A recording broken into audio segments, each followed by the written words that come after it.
ក្រុមអ្នកសារព័ត៌មាននៅក្នុងខេត្តតាកែវជួបជុំគ្នាបើកយុទ្ធនាការប្រឆាំងព័ត៌មានคล้ายៗក្រុមអ្នកសារព័ត៌មានដែលបម្រើការងារតាមវិទ្យុកាសែតទូរទស្សន៍និងអនឡាញនៅក្នុងខេត្តតាកែវនៅព្រឹកថ្ងៃសុក្រទី2ខែឧសភាឆ្នាំ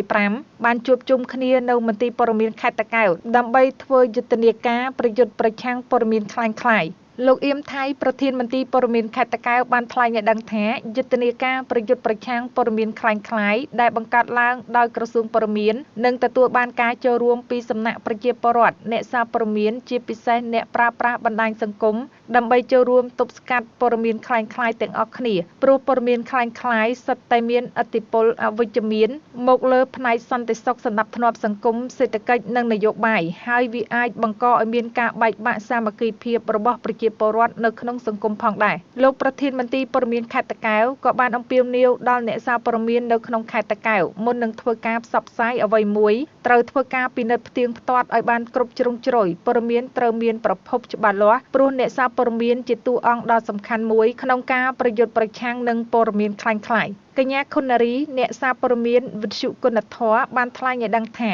ក្នុងនាមជាអ្នកសារព័ត៌មានម្នាក់នឹងធ្វើការផ្សព្វផ្សាយព័ត៌មានណាដែលពិតប្រាកដច្បាស់លាស់មានប្រភពច្បាស់មិនคล้ายៗជាពិសេសមិនចែករំលែកព័ត៌មានคล้ายៗនោះទេក្នុងនាមខ្ញុំជា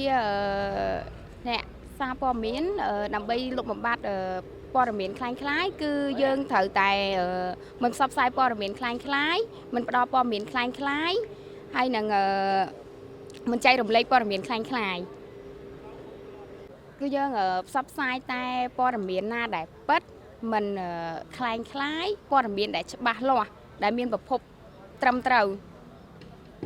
លោកពៅសុខនអនុប្រធានមន្ទីរព័ត៌មានខេត្តតាកែវក៏បានធ្វើការអំពាវនាវដល់អ្នកសារព័ត៌មានទាំងអស់នៅក្នុងខេត្តតាកែវឲ្យចូលរួមទប់ស្កាត់ព័ត៌មានคล้ายៗដោយអនុវត្តយុទ្ធសាស្ត្ររបស់ក្រសួងព័ត៌មានគឺម3និងផ1 3កុំគឺមិនបង្កើតព័ត៌មានคล้ายៗមិនផ្សព្វផ្សាយព័ត៌មានคล้ายៗនិងមិនចែករំលែកព័ត៌មានคล้ายៗផ1គឺផ្សព្វផ្សាយព័ត៌មានពិតព័ត៌មានត្រឹមត្រូវនិងព័ត៌មានដែលមានប្រភពច្បាស់លាស់ក្នុងនាមជាមន្ត្រីរាជការនៃមន្ទីរព័ត៌មានខេត្តតាកែវខ្ញុំសូមអំពាវនាវដល់អ្នកសារព័ត៌មានក្នុងខេត្តទាំងអស់ចូលរួមទប់ស្កាត់នៅព័ត៌មានคล้ายៗដោយអនុវត្តនៅយុទ្ធសាស្ត្ររបស់ក្រសួងព័ត៌មានគឺម3និងផ1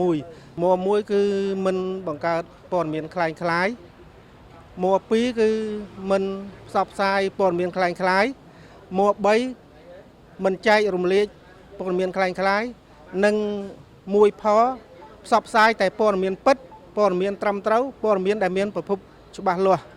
លោកបូរ៉ែនអ្នកសារព័ត៌មានប្រចាំខេត្តតាកែវសូមមេត្តាកុំចែករំលែកព័ត៌មានคล้ายៗព័ត៌មានដែលពុំមានប្រភពច្បាស់លាស់ហើយនៅពេលដែលបងប្អូនចែករំលែកព័ត៌មានដែលពុំមានប្រភពច្បាស់លាស់នឹងធ្វើឲ្យប៉ះពាល់ដល់សន្តិសុខសណ្ដាប់ធ្នាប់ក្នុងប្រទេសជាពិសេសសូមចូលរួមទប់ស្កាត់និងលុបបំបាត់នៅព័ត៌មានคล้ายៗនេះចេញពីសង្គមជាតិរបស់យើងខ្ញុំបាទ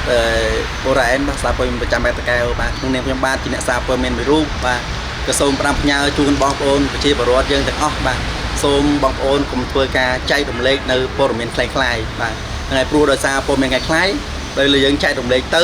នឹងធ្វើឲ្យប៉ះពាល់ដល់សង្គមជាតិយើងអញ្ចឹងសូមផ្ដាំផ្ញើជូនបងប្អូនទាំងអស់បាទហ្នឹងហើយសូមកុំធ្វើការចែករំលែកនៅព័ត៌មានคล้ายៗអីមុននឹងចែករំលែកបងប្អូនសូមមើលប្រភពពិនិត្យប្រភពឲ្យច្បាស់លាស់ចាំបងប្អូននឹងចែករំលែកបាទហ្នឹងហើយសូមអរគុណដល់បងប្អូនទាំងអស់គ្នាប៉ុណ្ណឹងណាបាទសូមអរគុណច្រើនបាទ